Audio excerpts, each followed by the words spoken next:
آج چونکہ specific tourism police کے حوالے سے پروگرام ہے اور ان کے پاسنگ آؤٹ کا تھا 2013-14 میں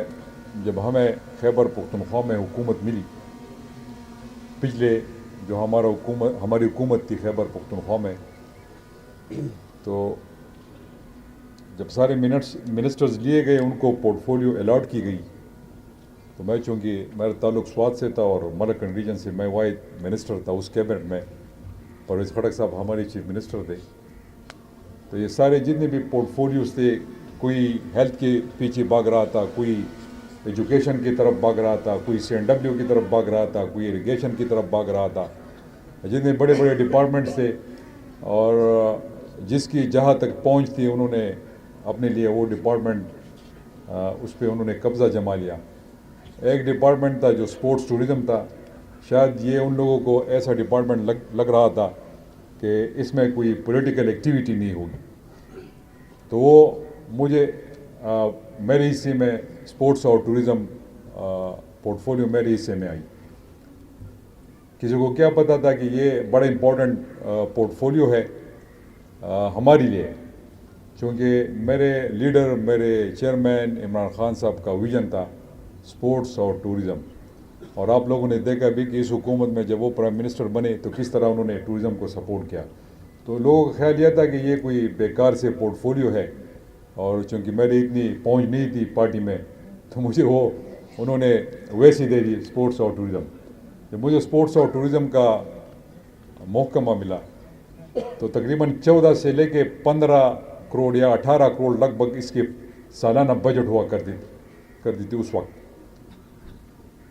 آپ دیکھ لیں اس کے بعد میری قسمت کہ خان صاحب ڈائریکٹلی سپورٹس اور ٹورزم کو خود وہ دیکھنے لگے، اور ہر ہفتے نہیں تو کم از کم 15 دن کے دوران ان کے ساتھ میری ملاقات بھی ہوتی تھی اس وقت، اور ہم نئے جو طریقہ کار تھا یا جو بھی ہم کر سکتے تھے سپورٹس کے حوالے سے اور ٹورزم کے حوالے سے، تو وہ خان صاحب کا خاص فوکس تھا۔ الحمدللہ اس کے ساتھ تعلق بھی بنا، اس کے ساتھ اٹیچمنٹ بھی ہو گئی، جان پہچان بھی ہو گئی، اور آج الحمدللہ سپورٹس ٹورزم، اور پھر جو میں ٹورزم کو خود آج بھی لیڈ کر رہا ہوں، میرے پاس یہ پورٹ فولیو ہے، ایز اے منسٹر انچارج بھی میں اس کا ہوں، تو آج بلینز اس کا بجٹ ہے۔ تو آج اگر آپ دیکھ لیں، اگر کسی ملک یا کسی صوبے یا کسی ضلع یا کسی ڈویژن کے اگر آپ سافٹ امیجز بہتر کر سکتے ہیں تو یہی ایک پورٹ فولیو ہے ٹورزم، جس سے آپ کا امیج سافٹ ہو سکتا ہے، جہاں پر یہ ترقی میں بھی بہترین کردار ادا کر سکتا ہے اگر کوئی اس کو فوکس کرے اور صحیح طریقے سے اس کو چلائے۔ تو آج الحمدللہ جو ٹورزم پولیس کا ہے ٹورزم میں، اس کے علاوہ جو DG صاحب نے بات کی ITZs کے حوالے سے، ریسٹ ایریاز کے حوالے سے انہوں نے بات کی، فیسیلیٹیشن سینٹرز کے حوالے سے انہوں نے بات کی، اس کے علاوہ واٹر فالز کی انہوں نے بات کی، تو یہ سارے ایسی چیزیں ہیں کہ اس کو اگر ہم بنوا سکے اور اس پہ ہم عمل درآمد کروا سکے تو میں سمجھتا ہوں کہ یہ جو ایریاز ہے ملکن ڈویژن اور ہزارہ ریجن، یہ دو ایسے اضلاع خیبر پختونخوا میں جس کو صرف اگر یہ ٹورزم کے ریونیو آئے تو یہ علاقہ ترقی کر سکتا ہے، اور اس کی زندہ مثال یہ ہے کہ پچھلے سال، اس سے میرا خیال پچھلے سال تک اس سے اگلے سال تقریباً 25 لاکھ ٹورسٹ یہ دونوں اضلاع میں آئے اور انہوں نے 66 بلین کے ریونیو یہاں پر جنریٹ کی۔ تو یہ ایسا سیکٹر ہے کہ اس کو ہم جتنا بھی پروموٹ کرا لیں، جتنا اس کو سپورٹ دے تو اس میں ہمیں کامیابی مل سکتی ہے، دونوں اس میں سافٹ ویو میں بھی اور ریونیو بھی آپ کی جنریٹ ہو سکتی ہے۔ ہر اضلاع کو اللہ تعالیٰ نے اپنا ایک حسن دیا ہوا ہے، اور ہر اضلاع میں ڈفرینٹ ایسی چیزیں ہیں جو اس علاقے کے بہتری کے لیے اور اس علاقے کے ڈیولپمنٹ میں اپنا کردار ادا کر سکتی ہے۔ کہیں پر مائنز کا سیکٹر ٹھیک ہوگا تو کہیں پہ ٹورزم، تو کہیں پہ آپ جنگلات ہوں گے، اس طرح کے بہت سی چیزیں ہیں جہاں کہیں پر آپ انرجی کے پروجیکٹ لگا سکتے ہیں۔ تو ایسی چیزیں ہیں کہ اس سے آپ کا صوبہ بھی ترقی کرے گا، اور جو آپ کے اضلاع ہے، جو آپ کے ڈسٹرکٹس ہیں، وہ بھی اسے ترقی کر سکیں گے۔ آج اسپیشلی جو ٹورزم پولیس کے حوالے سے بات کی گئی ہے، میں نے IG صاحب کو بھی بتا دیا ہے، اور سیکرٹری صاحب بھی تشریف فرما ہے، اس کے ساتھ DG صاحب بھی ہے۔ میرے خیال میں ان کی یونیفارم میں سمجھتا ہوں کہ اس میں تبدیلی آنی چاہیے۔ ٹریننگ تو پولیس کی ان کی ہو گئی ہے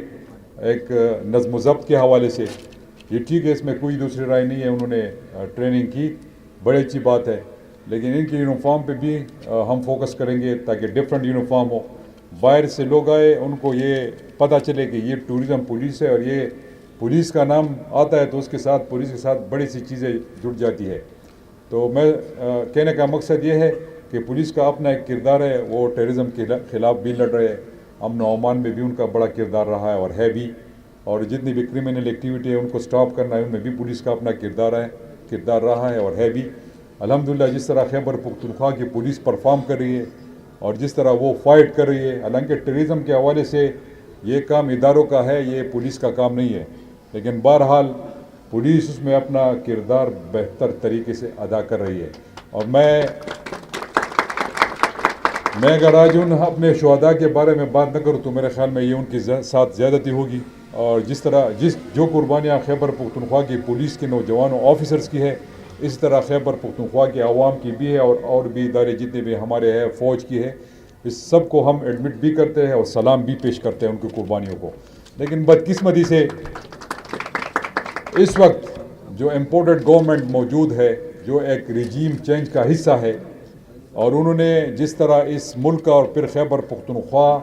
میں جو امن و امان کی صورتحال ہے، یہ ان لوگوں کی وجہ سے ہے۔ یہ جو ان کا ڈیفنس منسٹری ہے، یہ اس کے انڈر یہ سارا کام آتا ہے، لیکن ان کا جو ڈیفنس منسٹر ہے وہ مسخرہ ہے۔ کل بھی انہوں نے صوبے کے حوالے سے اور پولیس پر، خاص کر CBD کو انہوں نے تنقید کا نشانہ بنایا۔ ایک طرف ہم قربانیاں دے رہے ہیں پاکستان کے لیے، اس صوبے کے لیے جو ہمارا بارڈر لگا ہوا ہے افغانستان کے ساتھ، ہزاروں کلومیٹر پہ آپ کا بارڈر لگا ہوا ہے، اس کو مینیج کرنا، اس کے بعد سینٹرل ڈسٹرکٹ میں CTD ایلیٹ جتنے بھی ہمارے پولیس فورس کے نوجوان ہیں وہ لڑ رہے ہیں، فرنٹ لائن پہ وہ لڑ رہے ہیں۔ اگر آج آپ ان کے قربانی کو یہ کہیں گے، اور اوپر سے جو ہمارے فنڈز ہے، جو خیبر پختونخوا کا حصہ ہے، جو میرا حق ہے، میں کوئی بیکاری تو نہیں ہوں، میں کوئی غلام تو نہیں، ہم جو خان صاحب کہہ رہے ہیں ہم کوئی غلام تو نہیں ہے، خان صاحب تو کہہ رہے ہیں کہ ہم کوئی امریکنز یا باہر ملک کے غلام نہیں، میں کہتا ہوں ہم آپ کے غلام نہیں ہے۔ خیبر پختونخوا کے لوگ امپورٹڈ گورنمنٹ کے غلام نہیں ہے، نہ یہ خطہ ان کا غلام ہے،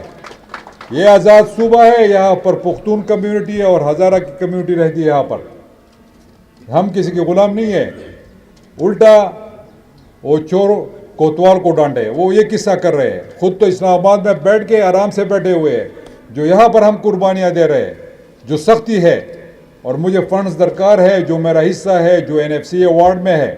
میں کوئی آپ سے کوئی بھیک نہیں مانگ رہا ہوں، یہ میرا حق ہے، میرے صوبے کا حق ہے۔ آج مجھے پیسے نہیں ملیں گے تو ٹورزم کس طرح آگے جائے گی؟ آج مجھے پیسے نہیں ملیں گے تو میں اپنے پولیس فورس کو کس طرح ٹریننگ دوں گا؟ آج اگر ہمیں فاٹا کو آپ دیکھ لیں، ایک نیا اضلاع، ایک نیا علاقہ، جہاں سے ہم نے زیرو سے سٹارٹ لیا، جہاں پر کچھ نہیں تھا، 72-73 سال پاکستان کے تقریباً ہو گئے الحمدللہ، اور اس میں ایسا حصہ مجھے ملا جہاں پر نہ کوئی ڈیولپمنٹل اسکیموں کے آثار تھے، نہ کوئی یونیورسٹیاں تھی، نہ کوئی ان کے ہاسپٹل فنکشن تھے، نہ سکولز ان کا اس طرح کے چلتے تھے۔ وہ علاقے مجھے ملے جب سے میں چیف منسٹر بنا ہوں، میرے حصے میں آئے، اور ان کا مرجر یہ تو انہوں نے کیا تھا جب 2018 سے پہلے ان کی حکومت تھی۔ امپورٹڈ گورنمنٹ کے جو لوگ آج امپورٹڈ گورنمنٹ میں بیٹھے ہوئے، ان کی حکومت تھی، انہوں نے اس کے مرجر کیا، انہوں نے کہا کہ یہ خیبر پختونخوا کا حصہ بنیں گے۔ ہم نے کہا ٹھیک ہے، یہ اس وقت ہماری صوبائی حکومت تھی، ہم نے اس کو ایکسیپٹ کیا۔ لیکن ایسے علاقے ملے جہاں پر مجھے پیسوں کی ضرورت ہے، جہاں پر مجھے پولیس اسٹیشن بنانے ہیں، جہاں پر مجھے پولیس لائنز بنانے ہیں، جہاں پر مجھے پولیس کی کیپیسٹی ٹریننگ کے لیے پیسے چاہیے، جہاں مجھے ویپنز کے لیے پیسے چاہیے، جہاں پر مجھے انفراسٹرکچر کے لیے پیسے چاہیے، اور ان لوگوں کا حق ہے۔ آپ نے تو 100 ارب روپے کا ان کے ساتھ وعدہ کیا تھا، آئے ہو تو 55 ارب روپے رکھے ہیں، اور ابھی تک 5 ارب روپے ان میں آپ نے ریلیز کروائے۔ باقی پیسے ان لوگوں کے کدھر گئے جو 100 ارب روپے کا آپ نے ان سے وعدہ کیا تھا؟ ہیلتھ کارڈ میں اس کو اپنی کٹی سے دے رہا ہوں، میرے تو بھائی ہے، میرا تو علاقہ ہے، اب تو خیبر پختونخوا کا حصہ ہے، میں تو یہاں سے بھی ان کو فیسیلیٹیٹ کروں گا ہر حال میں تو اس کو ایسے اکیلے نہیں چھوڑ سکتا۔ تو میں اس امپورٹنٹ گورنمنٹ کو کہنا چاہتا ہوں، ان کے جو منسٹرز ہیں جو آ کے میڈیا پہ میرے صوبے کو اور میرے پولیس فورس کو تنقید کا نشانہ بناتے ہیں، تو یہ میرے لیے ایکسیپٹیبل نہیں ہے، میں اس کو ایکسیپٹ نہیں کروں گا۔ اور اس کے خلاف مجھے کورٹ جانا پڑے تو میں کورٹ بھی جاؤں گا، اس کے خلاف مجھے دھرنا دینا پڑے تو میں وہ بھی کروں گا، آخری حد تک میں جاؤں گا، اور اپنا حق یہ ہم ضرور وصول کریں گے ان لوگوں سے، ان کو ہم ایسے نہیں چھوڑیں گے۔ آج چونکہ میڈیا کے دوست موجود تھے اس لیے میں نے اس حوالے سے بھی بات کی اس پہ، اور آج جو ٹورزم پولیس ہے، میں سمجھتا ہوں، میں نے صرف نوجوانوں سے یہ کہنا ہے کہ آپ کا اور دوسرے پولیس کا بڑا ڈفرینس ہے۔ ان کا کام law and order, criminal activity کو سٹاپ کرنا، یہ ان کا کام ہے، پیس اور امن کو برقرار رکھنا یہ ان کا کام ہے، آپ کا اس سے کوئی کام نہیں ہے۔ آپ نے اپنے جتنے بھی ٹورسٹ آتے ہیں ہمارے مہمان ہیں، خواہ وہ مانسیرہ میں آئے، خواہ وہ ایبٹ آباد میں آئے، خواہ وہ چترال میں آئے، خواہ وہ دیر میں آئے، خواہ وہ سوات میں آئے، خواہ وہ شانگلہ میں آئے، خواہ وہ کوہستان میں آئے، لیکن آپ لوگوں نے ان کو فیسیلیٹیشن دینی ہے، آپ لوگوں نے ان کو ہیلپ آؤٹ کرنا ہے۔ وہ آپ سے پوچھیں گے تو آپ نے ان کی رہنمائی کرنی ہے۔ بیسیکلی آپ کا کام یہ ہے، آپ کا کام یہ نہیں ہوا کہ آپ کے پاس دوسرے پولیس کی طرح ویپن ہوگا اور آپ فائر بھی کریں گے اور یہ بھی کریں گے، نہیں۔ اور جس طرح ڈی سی صاحب نے کہا، خدا نخواستہ کوئی حادثہ ہو، کوئی ایکسیڈنٹ کا کوئی واقعہ ہو تو آپ لوگوں نے 1122 کو جلدی ان کو بتانا ہے، وائرلیس۔ آپ اس کے لیے اگر کوئی امن و امان کا کوئی مسئلہ آتا ہے تو پولیس کا جو تھانہ موجود ہے، اس کا جو ایس ایچ او صاحب یا ڈی سی پی صاحب ہوں گے، وہ آپ کے ساتھ ان کوآرڈینیشن ہوں گے۔ تو آپ لوگوں کا کام بیسیکلی یہ ہے کہ آپ لوگوں کو فیسیلیٹیشن دیں گے۔ اس کے علاوہ ہم آپ کو پورا اکوپمنٹ دیں گے، وائرلیس کے جو بھی آپ کی ضروریات ہے۔ آپ کی یونیفارم کو بھی میں چینج کراؤں گا، اس طرح آپ کا یونیفارم میرے خیال میں اس کا لک اتنا اچھا نہیں ہے، جو باہر سے لوگ آ کے ٹورزم چونکہ سافٹ سیکٹر ہے اور سافٹ امیج ہم نے بنانا ہے صوبے کا اور پھر ان اضلاع کا، تو اس میں آپ کا اہم کردار ہے، تو اس کو بھی ہم اس پہ سوچیں گے، اس پہ بھی ہم آپ کے لیے کام کریں گے۔ اور یہ جو ٹورزم پولیس ہے خیبر پختونخوا میں پہلے دفعہ ہم اس کو کروا رہے ہیں، اور آپ پہلے لوگ 174 جو آپ یہاں پر نوجوان موجود ہے، اور جو سب سے بڑی اچھی بات ہے جو ہمارے پاس ایک لیڈی ہمارے پاس ہے ٹورزم پولیس میں، انشاءاللہ اس میں اور بھی ہم ان کو انکریج کریں گے کہ اس فیلڈ میں ہماری لیڈیز بھی آئے اور وہ بھی پرفارم کرے۔ آخر میں جو یہاں پر کچھ گزارشات تھی ان کی طرف سے، ایک ٹریننگ چارجز جو متعلقہ اسکولوں میں آپ وصول کرتے ہیں اور پھر میرے خیال میں وہ پھر پروونشل کٹی میں ڈال دیتے ہیں، تو بالکل یہ آپ کا حق ہے۔ یہ میں نے ہاسپٹلز میں بھی کیا ہوا ہے، جو ہاسپٹلز اپنے ریونیو جنریٹ کریں گے وہ اپنے ہاسپٹلز میں لگوائیں گے، تاکہ وہ نہ ہو کہ باہر سے کوئی پھر وہ ان کو نہ انجیکشن ملے نہ کوئی ایمرجنسی میڈیسنز ملے، تو اس کے لیے بڑا امپورٹنٹ ہے۔ تو یہ میں آج اعلان کرتا ہوں کہ یہ جتنے بھی ٹریننگ چارجز ہوں گے یہ متعلقہ ٹریننگ اسکول میں لگیں گے، یہ خود استعمال کریں گے۔ اس کے علاوہ انسٹرکٹر الاؤنس تمام پولیس اسکولوں بالکل ہونے چاہیے۔ آپ سمری موو کرا دیں گے آئی جی صاحب، تو یہ میں کرا دوں گا۔ اور آخر میں جو آپ نے آڈیٹوریم کا کہا ہوا ہے، تو یہاں پر سیکٹری سپورٹس موجود ہے، چونکہ آپ کو سپورٹس کے لیے یہ آڈیٹوریم چاہیے، تو اب تو ٹورزم اور سپورٹس علیحدہ ڈپارٹمنٹ بن چکا ہے۔ بہرحال میں سپورٹس ڈپارٹمنٹ کو یہ کنوے کرا دوں گا اور آپ آئیڈینٹیفیکیشن کرا کے انشاءاللہ ہم آپ کو آڈیٹوریم ضرور بنا کے دیں گے تاکہ وہاں پر آپ کی ایکٹیویٹی ہو سکے۔ آخر میں آپ سب کا شکریہ ادا کرتا ہوں۔ شکریہ۔ پاکستان زندہ باد۔